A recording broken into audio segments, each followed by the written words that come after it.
Bonjour à tous. Donc, on reprend notre petit travail sur les rêves politiques, après avoir travaillé sur le rêve politique en Genèse dans la propagande de Daesh, donc religion et pouvoir, après avoir travaillé sur le rêve politique des néolibéraux, donc plutôt économie et pouvoir, on va passer au rêve politique qui est en Genèse dans un rapport famille et pouvoir, et qui est en Genèse en particulier dans le mouvement politique Sens commun. Donc en gros, on va travailler sur un rêve politique catholique contemporain, qui est aussi un rêve catholique libéral. Mais voilà, on va vraiment s'intéresser à comment est-ce qu'on peut extraire d'une théorie du mariage, et donc de la famille, un rêve politique, c'est-à-dire cet ensemble de représentations qui figure un avenir idéal.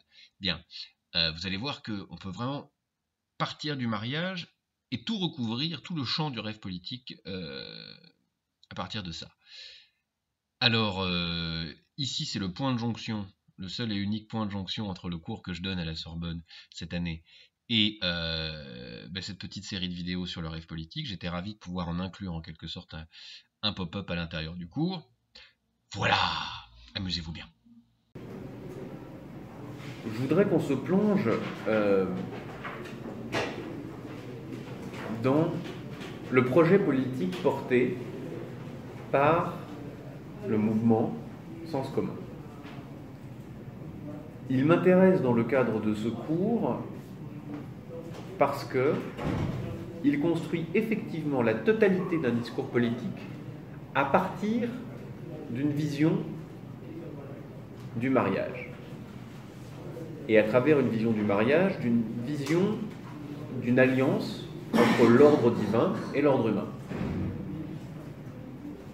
Il tire de ces faits-là un programme politique complet qu'on pourrait décrire comme un libéralisme de marché ou comme un ordolibéralisme, même si on n'a pas d'éléments pour aller à ce point-là dans la finesse du trait. On pourrait vraiment parler de libéralisme de marché chrétien, définissant le rôle de l'État, la position de l'individu comme agent économique, la position de l'individu comme membre de sa famille, les règles de la filiation, les règles de la sexualité, les règles de la conjugalité,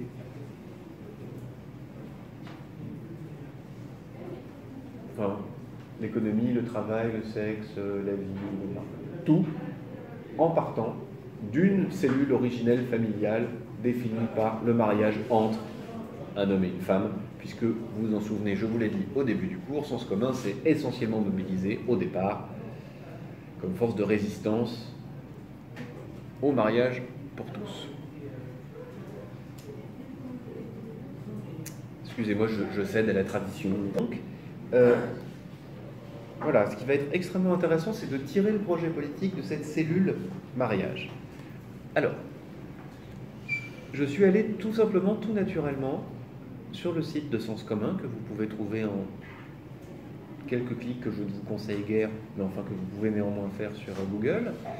Et j'ai regardé simplement leurs propositions et leurs programmes et leurs déclarations d'intention. C'est ça que je vais vous livrer, je vais vous les lire, on va les commenter ensemble, sans trahir aucunement leurs pensées, puisqu'on va vraiment se limiter à cela, et sans les décontextualiser.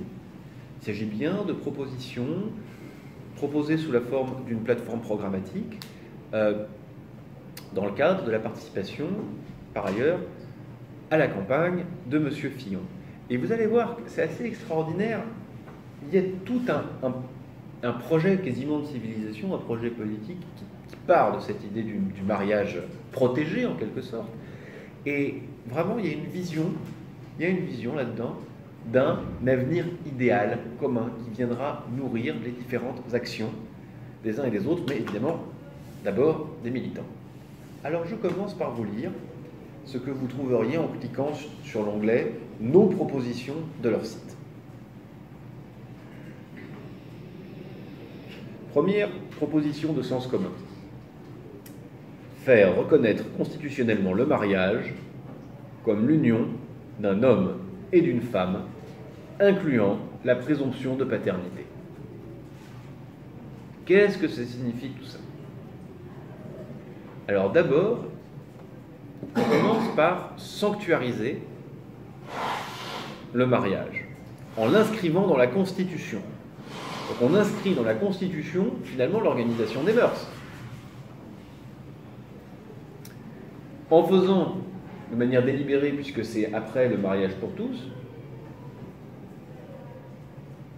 entrer comme valeur fondamentale dans la Constitution l'idée que le mariage ne peut être que le mariage, l'union d'un homme et d'une femme. Non mais ça serait écrit dans la Bible, je dis pas, mais... Là, c'est écrit dans un programme politique porté par François Fillon, c'est autre chose. Bien. C'est un projet de société, c'est pas un projet... Enfin bref, alors,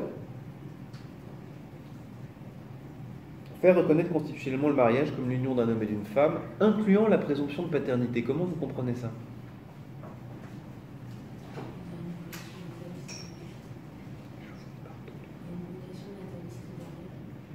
Pas vraiment.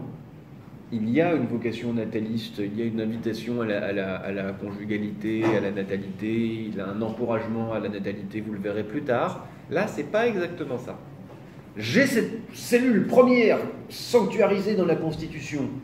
Il dit le mariage, c'est un papa et une maman. En tout cas, c'est un homme et une femme d'abord, et qui ont vocation à devenir papa et maman, avec présomption, n'est-ce pas, de paternité.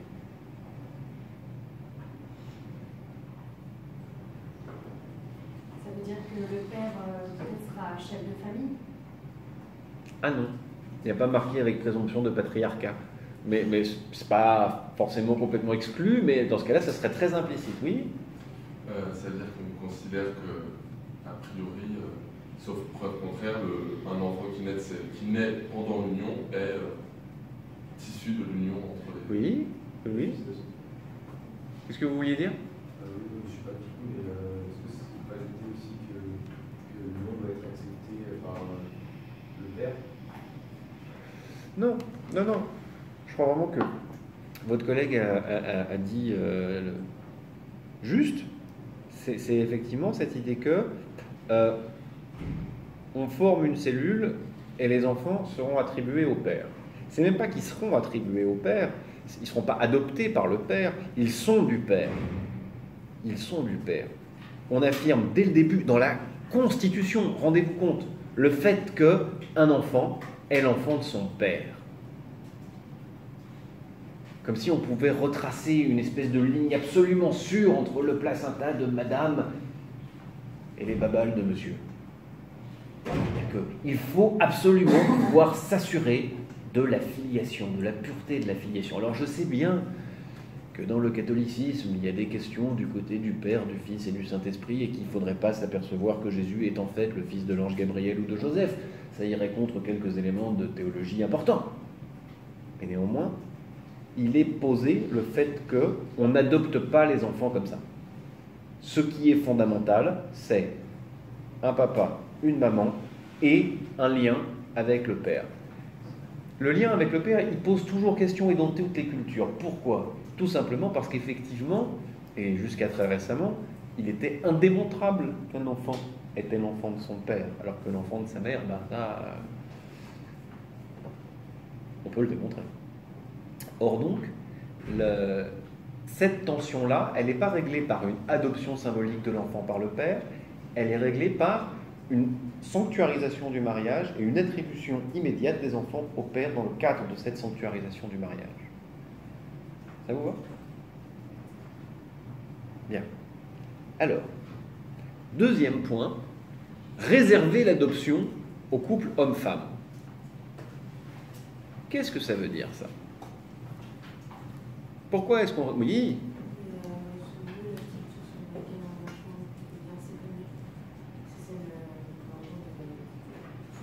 Alors ça...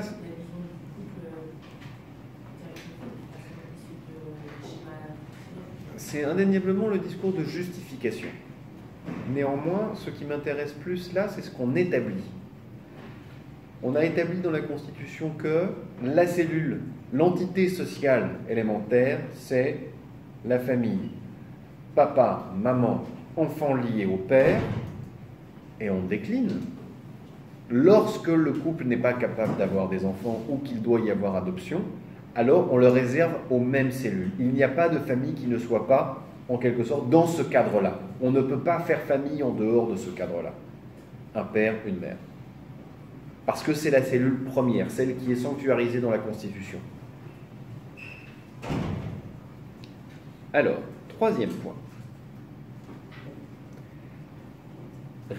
Fermer la porte à la PMA pour les célibataires et les couples de même sexe et la GPA sur le sol français, tout en engageant une lutte internationale contre la GPA.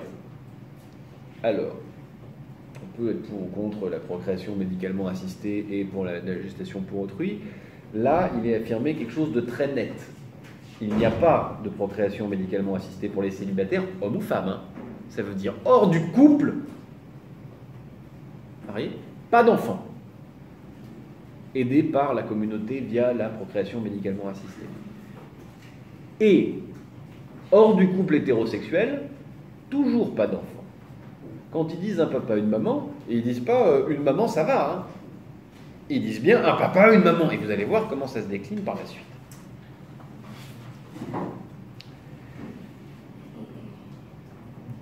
Donc un papa, une maman, ça marche pas non plus, naturellement. Et la GPA, la gestation pour autrui. Alors, les raisons pour lesquelles la GPA est refusée n'est pas indiquée ici, c'est vraiment les propositions.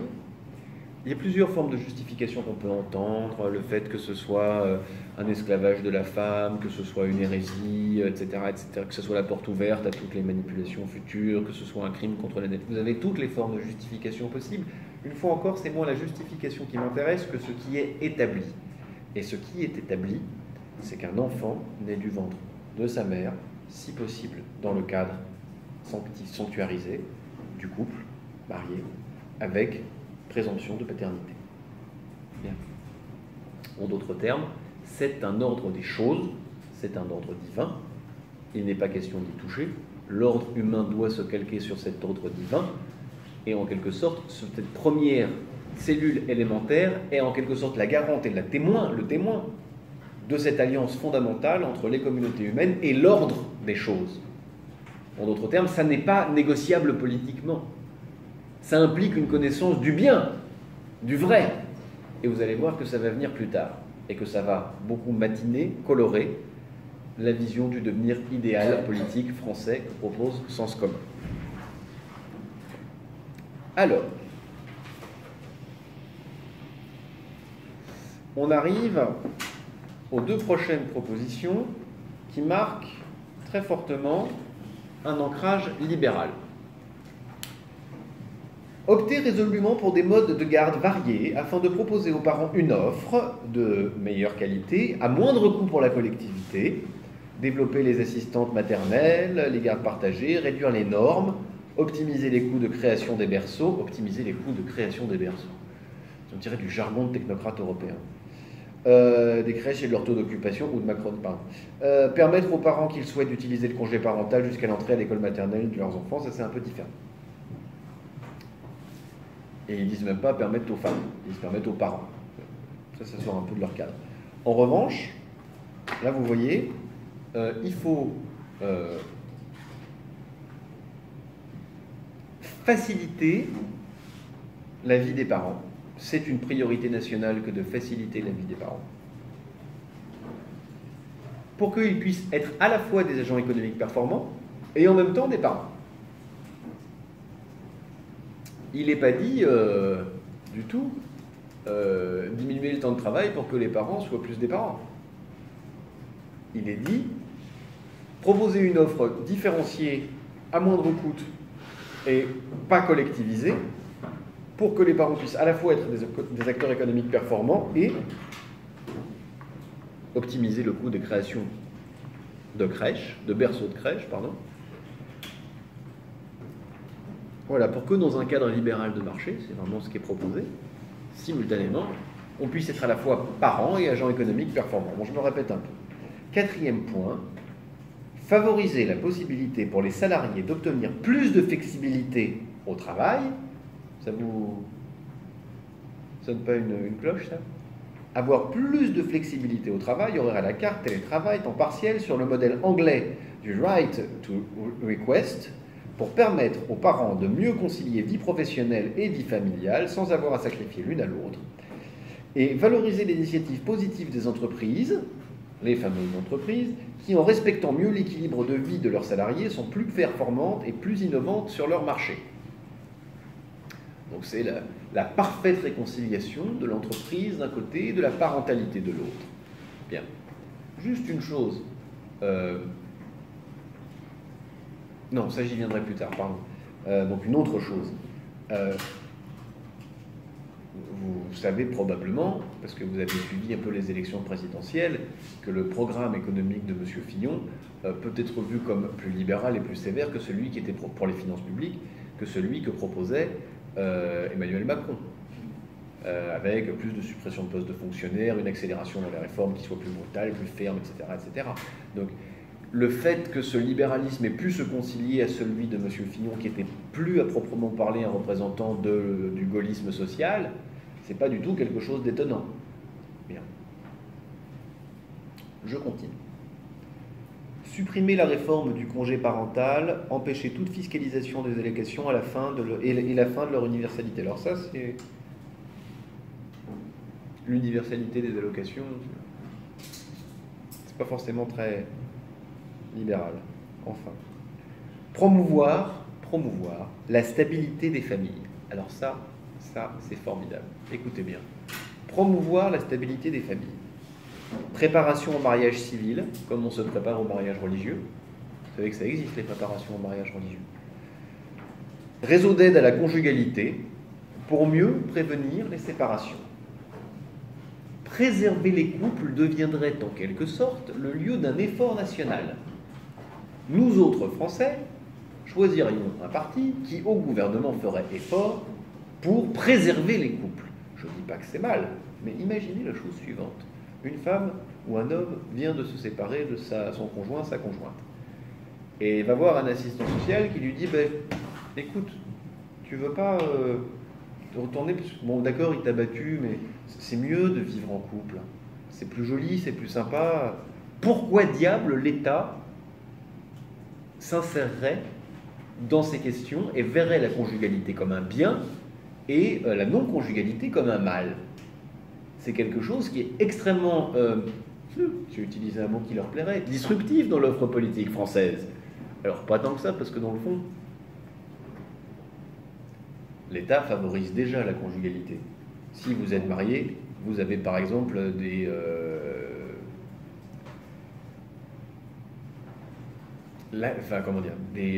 bénéfices fiscaux par rapport à la situation d'un couple non marié. Vous allez payer moins d'impôts que le couple marié.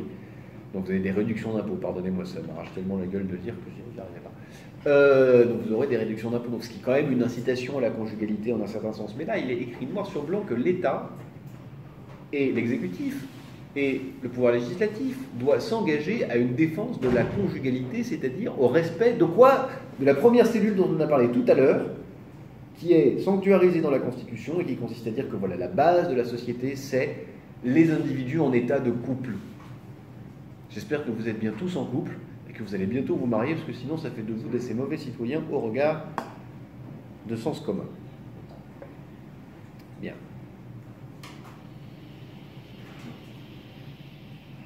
Ici, on identifie clairement la séparation comme un mal. Bien. Et un mal qui justifie l'intervention de l'État.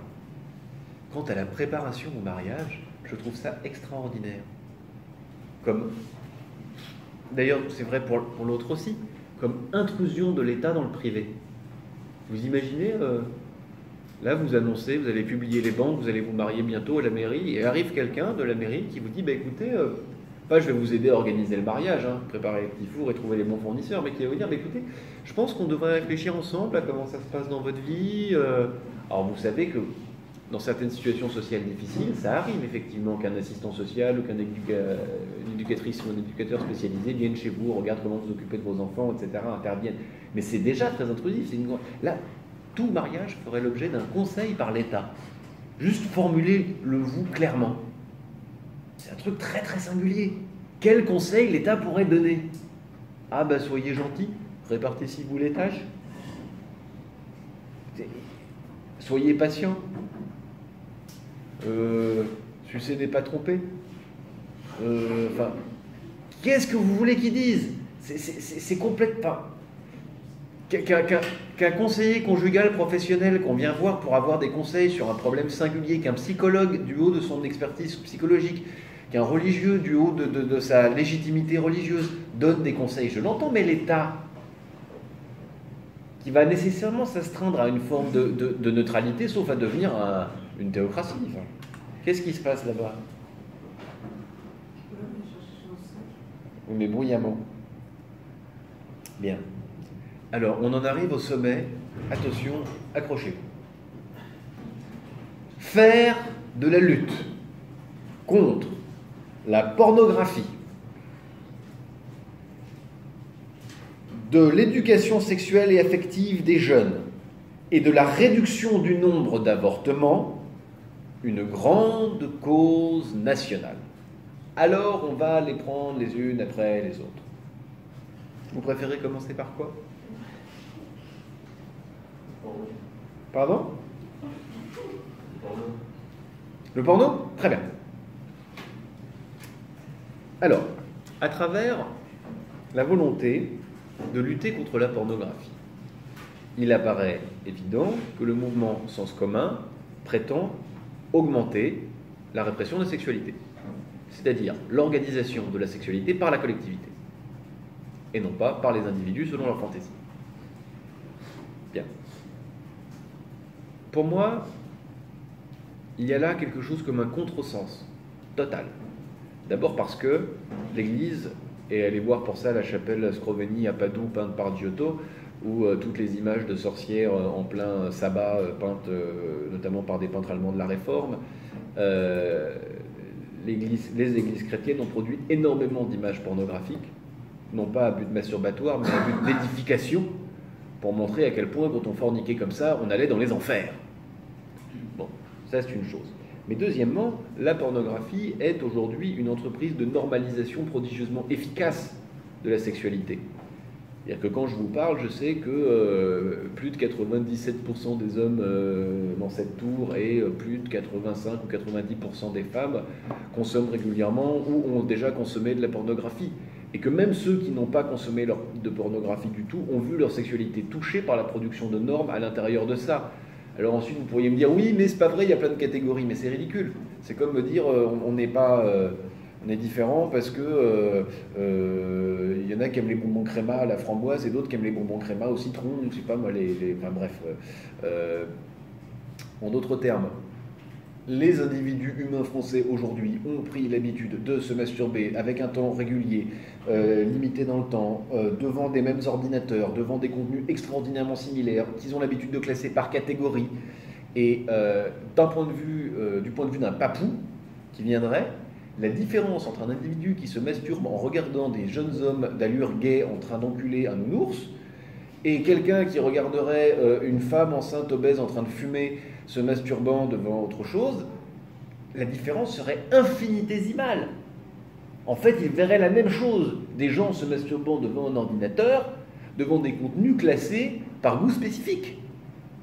Si vous faites un pas de recul, c'est exactement la même chose. Et par ailleurs, il existe une consommation mainstream. Bien.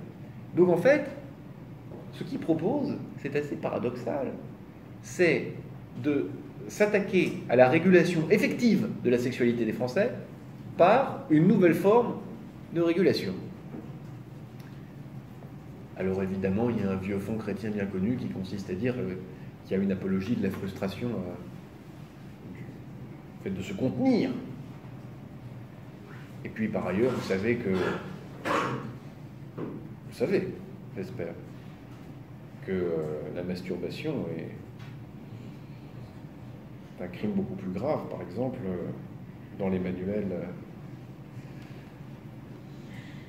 de confession du XIVe siècle ou du XVe siècle, que par exemple le viol des petites filles, parce qu'elles ne sont pas mariées. Ce qui fait que c'est plus grave quand c'est une femme mariée. Mais c'est plus grave quand c'est une nonne parce qu'elles sont mariées à Dieu. Mais par contre, la sodomie, la masturbation ou la pédérastie sont des crimes contre nature. C'est donc des crimes absolument supérieurs, impardonnables, imprescriptibles. Donc évidemment, ils ne peuvent pas dire que c'est bien. Est-ce que vous savez quand a été créée la catégorie X, qui a cornerisé en quelque sorte l'usage de la pornographie, qui avant était, vous alliez au Gaumont et il y avait Winnie l'ourson, James Bond et Pampan sur ton cucu, quoi. Enfin, c'est complètement ouvert et dans l'espace public. Quand est-ce que ça a été ouais? Le premier film, c'est ça qui a eu une grande audience. Non, c'est l'inverse. Quand est-ce que l'État a censuré et limité à certains canaux de distribution? Oui, 1976. Vous y étiez presque. En quelle année a été dépénalisé l'avortement? La même année. En quelle année a été dépénalisé l'adultère? Eh ben ouais. Boum, boum, boum. Sous Giscard.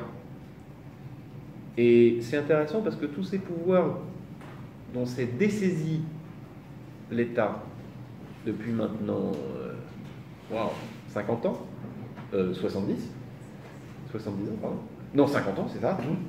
Je dis que des bêtises. Ce programme-là, politique, propose d'y revenir. Alors, l'avortement, on n'en parle plus comme d'un sujet crucial. Ce qui est quand même dit là, simplement, dans les termes contemporains, ça consiste à dire, en gros, puisqu'il faut de la conjugalité, avoir des enfants, respect dans le couple, sanctuarisé par la constitution de homme-femme avec présomption de paternité, il faut absolument limiter le plus possible le nombre d'avortements. Alors, il y a plusieurs moyens de réduire les avortements. Par exemple, distribuer des capotes à tout le monde, mais je ne crois pas que ce soit exactement ce que Sens commun vise. Ça peut être aussi améliorer l'accès à tous les moyens de... comment on dit déjà? Contraception, merci. Ça m'est jamais arrivé. J'aurais pu, mais ça existe, mais je n'ai jamais fait.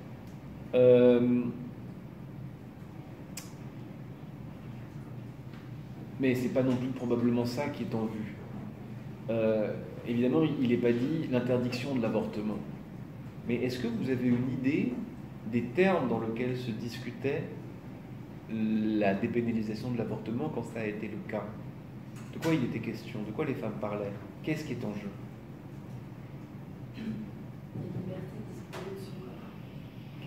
Ça, c'est des termes qu'on utilise aujourd'hui, que peut-être Simone Veil aurait utilisé aussi, mais il y avait des choses beaucoup plus lourdes.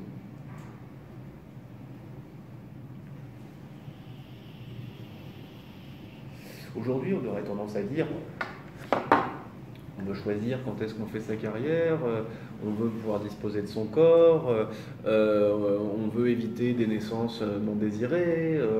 À l'époque, il y avait des éléments beaucoup plus graves. L'inceste et le viol. Par exemple, et on monte encore un cran au-dessus. On prend l'année 1942 à Paris. Quelle est la première cause de mortalité? Chez les femmes, pardon. L'avortement. Voilà. Oui, c'est l'avortement. Et donc, si vous voulez, ouais, on l'a complètement oublié, ça, mais c'est.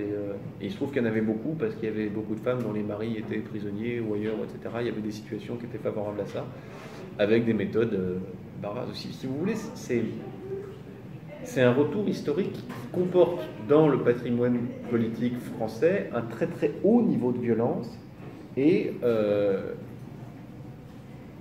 qui, dans l'attribution des droits et des dignités à l'intérieur de la société française, propose une vraie modification des cartes qui sont sur la table, indéniablement. Par ailleurs, dès lors qu'on propose non pas d'interdire, mais la réduction du nombre d'avortements, dès lors, vous imaginez bien qu'il y a quelque chose comme, non pas une discrimination, mais disons une désignation des femmes qui avortent néanmoins, malgré que ce soit une grande cause nationale. Bien. En gros, ça consiste à dire publiquement, il s'agit de meurtres d'enfants, ils sont tolérés, mais ils sont intolérables.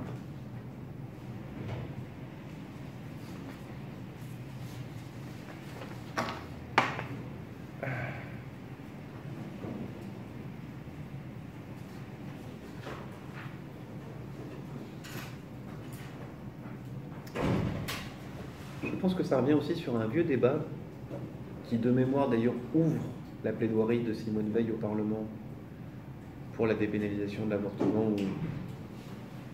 Et elle commence par dire qu'aucune femme ne fait ça de gaieté de cœur, que c'est pas par plaisir ou par fantaisie qu'on avorte, et que c'est un geste grave, mais auquel on a droit. Bien.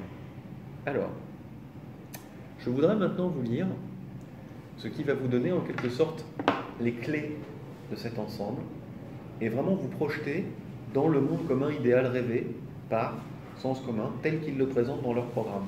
Pour l'instant, on a eu la cellule familiale, homme, femme, père, mère, avec présomption de paternité, donc aucun autre besoin, si vous voulez, de relations symboliques à l'intérieur de cette structure-là. Une économie libérale de marché qui protège cette structure, un État qui limite son pouvoir au droit du couple, hétéro avec enfant, un État qui fait rentrer dans ses prérogatives la protection de ce couple, la conjugalité, la natalité, la condamnation de l'avortement, une emprise sur le corps des femmes, une emprise sur le couple, etc., etc.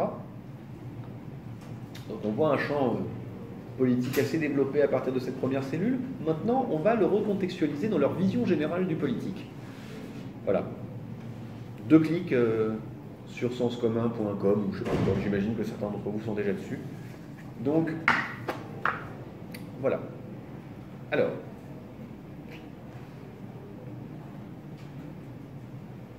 et en plus, j'ai plus de batterie.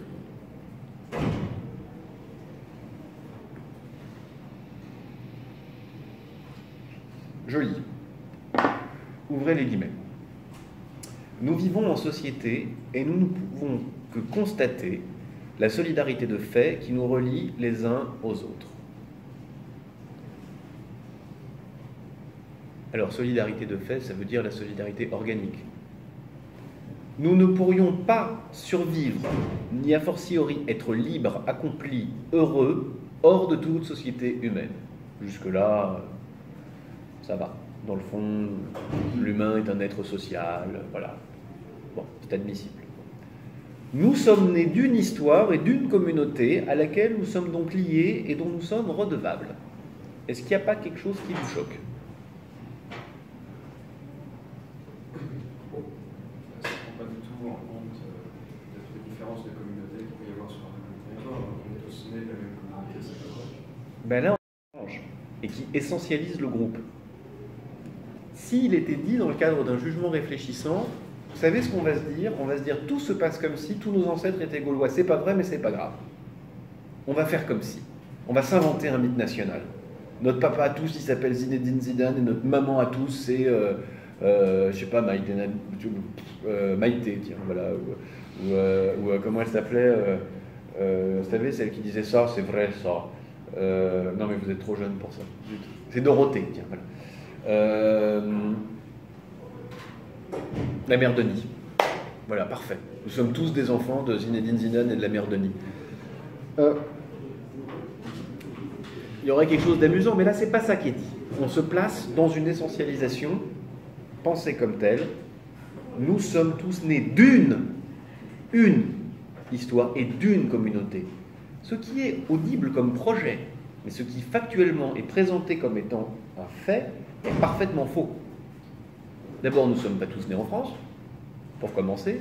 Il y a des communautés distinctes en France, et il faudrait être aveugle pour ne pas les voir. Et surtout, la France est un composé d'histoires. Il faudrait mettre les Provençaux, les Ostrogoths, les Visigoths, les Normands, les Gaulois, les différentes sortes de Gaulois qu'il y avait de partout, les Celtes, les Alains, tout ce que vous voulez, les Arabes qui sont montés, sans arrêt, les Italiens, les Yougoslaves, les Bourguignons, je sais pas moi, les Alsaciens, les Russes blancs, tout le monde. Et par conséquent, toutes ces histoires-là vivent, existent, nourrissent le patrimoine culturel français. Et ça, on peut faire effort pour unir, mais on ne peut pas fermer les yeux sur le fait qu'au XIXe siècle, il y avait plusieurs langues en France et que pendant qu'elle... Mais qu'est-ce qui se passe ? La guerre 14-18, les soldats parlaient pas tous la même langue. Point. Oui. C'est une question, c'est sens commun, c'est sens commun à qui s'adresse sens commun. Vous allez avoir la réponse bientôt, dans le texte.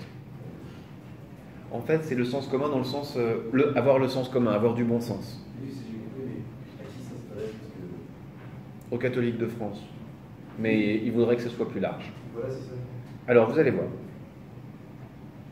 Cette communauté, comme toute histoire humaine, s'aventure... Ah pardon, oui, c'est ça. Comme dans un clair-obscur incertain où elle doit se frayer un chemin. Dans la situation où nous la recevons, que faut-il faire? Alors là, si on fait un effort énorme d'abstraction, on peut admettre comme vrai ce qui vient d'être dit. Toute communauté humaine à un instant T, si on la considère pile à un instant T, possède un certain niveau d'identité entre ses agents. Bon.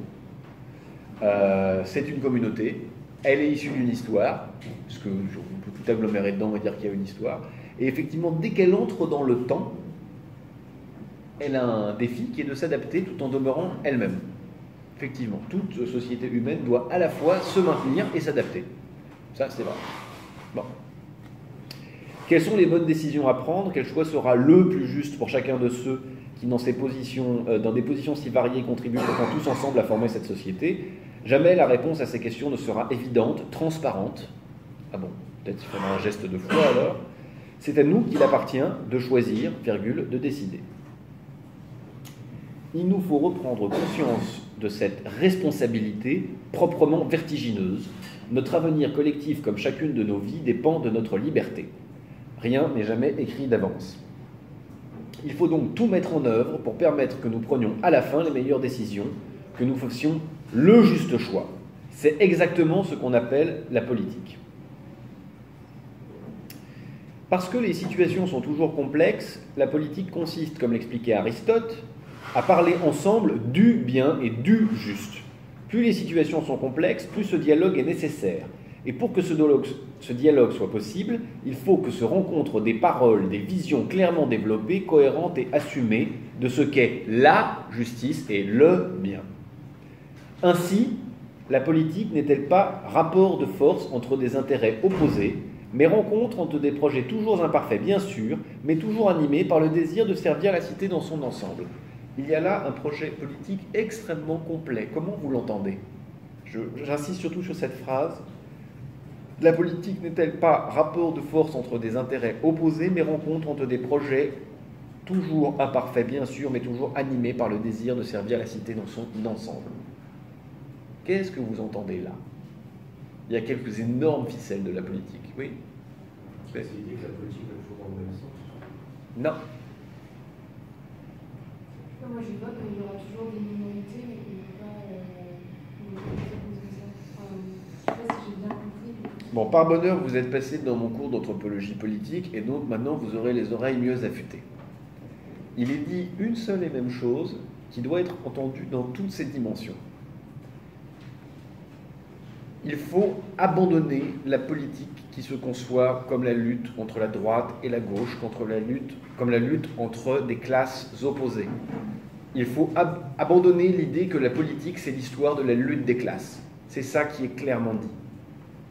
En fait, la politique doit être un lieu de dialogue entre des visions du monde, basées sur des conceptions du bien et du juste. Donc on n'est plus dans un conflit basé sur des rapports de force ou exprimant des rapports de force entre des classes ayant des intérêts divergents. Chacun se positionne dans une réflexion de valeurs à partir d'une idée du bien et du juste, et en fonction de ça, on doit dialoguer. Évidemment, on ne peut que dialoguer. Pourquoi? Imaginez une séance à l'Assemblée nationale où la question, ça ne serait pas comment on répartit les richesses ou la charge de l'impôt, mais qu'est-ce qui est bien et qu'est-ce qui n'est pas bien. Mais on va s'entretuer, hein. Parce que là, pour le coup, il n'y a pas de négociation possible. On ne peut pas dire, ah ben, on va faire un truc moyen bien. Vous comprenez bien. Alors que sur la répartition des intérêts, on peut faire des compromis. Bien.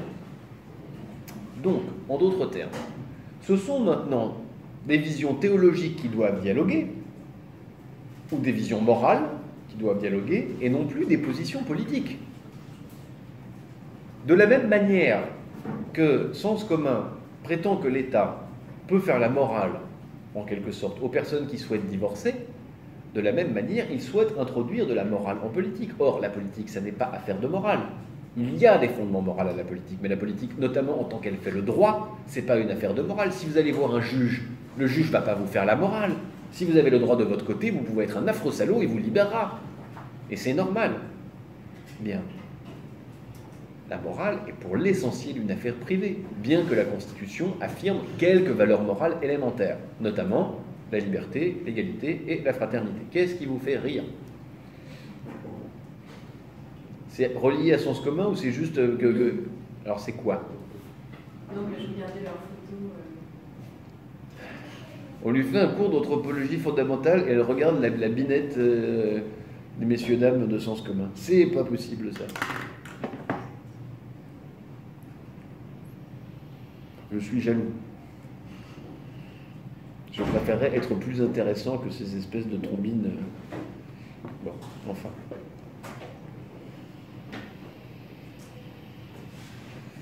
Alors,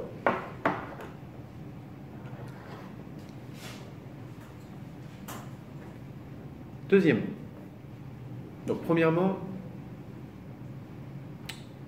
plus d'histoire droite-gauche, plus d'histoire lutte des classes, le bien, le mal.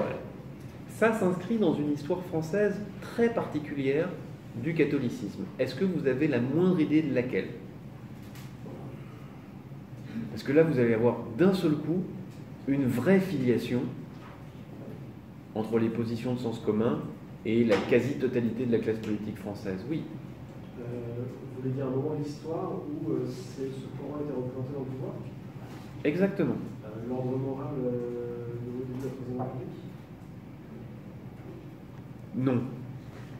Vous avez raison, il y a absolument une filiation entre le catholicisme social, le catholicisme politique, la doctrine sociale de l'Église. Il y en a plein d'autres qu'on pourrait tirer comme ça. On pourrait même parler de l'Angleterre victorienne, ça serait même pas complètement absurde. Ou du mariage bourgeois en France. Mais il y a une filiation beaucoup plus directe qui exprime cette espèce de libéralisme chrétien français qu'on vient de voir apparaître, avec cette vocation à vouloir échapper à la lutte des classes et à l'affrontement stérile, d'après eux, entre marxistes, communistes et capitalistes, spéculateurs boursiers. Ça a une histoire particulière dans l'État français, et très importante, fondamentale. Ouais. Ah, mais très indirectement, effectivement. Très, très, très indirectement. Vous allez voir, c'est l'objet d'un rebond dans cette histoire-là. C'est pas premier. Oui? Non? Aucune idée? Bon, alors je vais vous raconter cette histoire, mais brièvement, parce que j'aimerais bien partir plus tôt, parce que j'ai un rendez-vous au TF1. Excusez-moi. Voilà l'histoire. Au milieu des années 20, et surtout au commencement des années 30, alors que sévit effectivement dans le champ intellectuel français un conflit entre ce qu'on pourrait décrire comme du capitalisme débridé d'un côté et des communistes marxistes de l'autre, des élites chrétiennes et notoirement catholiques, mais aussi protestantes en France, se mobilisent massivement pour créer une troisième voie, à travers des revues, à travers des groupes, par exemple de polytechniciens, la revue Esprit, d'autres groupes, et des groupes de pensée. C'est très bien décrit par Bourdieu et Boltanski dans la production de l'idéologie dominante. Cette idéologie-là consiste essentiellement à dire ce n'est pas en étant de droite ou de gauche qu'on résoudra les problèmes, la solution se trouve en étant ni de droite ni de gauche, discours que vous allez retrouver ensuite plus tard et vous allez comprendre comment, à travers deux choses. D'une part, la raison et la réflexion sur le bien et le mal, qui sont en fait des affaires de bon sens. Ça n'est pas un problème de gauche ou de droite, c'est un problème de bonne gouvernance, ça aussi, ça doit vous rappeler des choses. Et, primitivement, à travers ces élites catholiques, par l'engagement des élites dans des corps d'État. Corps des mines, corps des télécoms, corps d'ingénieurs, corps de tout ce que vous voulez. Qui se sacrifient pour le commun, tout en composant une élite capable de voir ce qui n'est ni de droite ni de gauche, mais qui soit une élite experte. Arrive la défaite de Vichy, avec cette idée que l'État français, c'est pas la France qui a perdu la guerre, ce sont les élites. Les élites françaises, on n'avait pas de cadre assez formé. il faut créer des écoles de cadres. On crée en 1942, autour d'Hubert Beuve-Méry, une école de cadres à Uriage, qui est littéralement l'ancêtre de l'ENA. Immédiatement après-guerre, on fonde l'ENA, exactement dans cette même dynamique, pour créer une élite d'État capable de traiter les problèmes, non pas par une approche de gauche ou de droite, mais par une troisième voie. Or là, c'est exactement ce qui nous est dit. Il ne faut pas polariser la société. La démocratie ne doit pas être conflictuelle. D'ailleurs, la démocratie n'a pas nécessairement d'intérêt. On doit dialoguer entre groupes, capables de voir, à travers des visions du bon et du juste, les bonnes solutions pour la société française.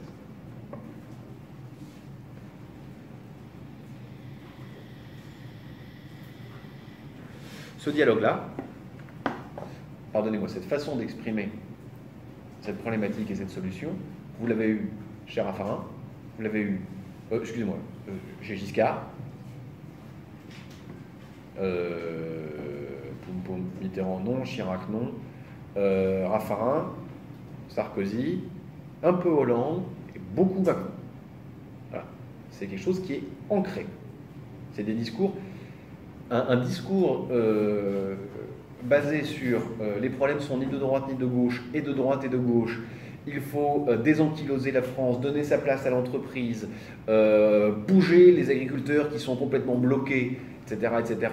Vous les trouvez noir sur blanc, écrits, vous pouvez les copier-coller dans les manuels de Sciences Po depuis les années 70. Voilà. Ce sont littéralement les mêmes, et ils ont une origine, une vraie origine chrétienne.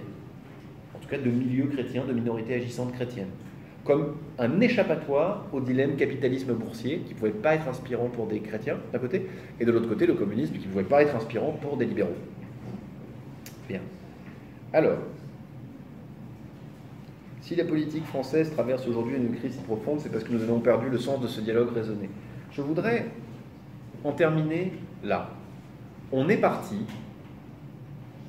pour définir tout un ensemble politique cohérent de vision de la société, de l'économie, de l'emprise de l'État, de la définition du même et du différent, en l'occurrence ici hyper radicale, de la solution d'ailleurs pour s'assurer du même et du différent qu'on peut voir dans le fait d'assurer la paternité au père au sein de ce couple sanctuarisé par la Constitution.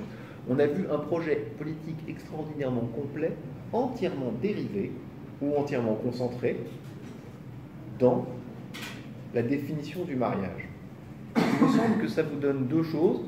D'une part, un aperçu qu'on complétera la semaine prochaine de l'importance du mariage dans le domaine du pouvoir, dans l'exercice du politique, et de l'autre, je vous ai proposé à travers ce petit exercice la capacité d'apercevoir la totalité d'un projet politique et d'une projection qui va informer toutes les actions de ces militants à partir d'un tout petit fait social, d'une toute petite revendication, d'une vision du mariage, par exemple. Vous prenez ça et vous décomposez tout un projet politique qui inclut un avenir idéal en commun, avec tout ce que ça a d'utopique, mais néanmoins, tout ce que ça peut devenir comme moteur, comme matrice de comportement, d'action, de représentation. Voilà. Bien. Bon, comme vous l'avez compris, il s'agit d'un premier aperçu. On reprendra ce rêve politique de sens commun dans les séances à venir, et puis on les confrontera à nos schémas comme d'habitude, pour se donner l'occasion d'en avoir la compréhension la plus fine. Bonne semaine à vous.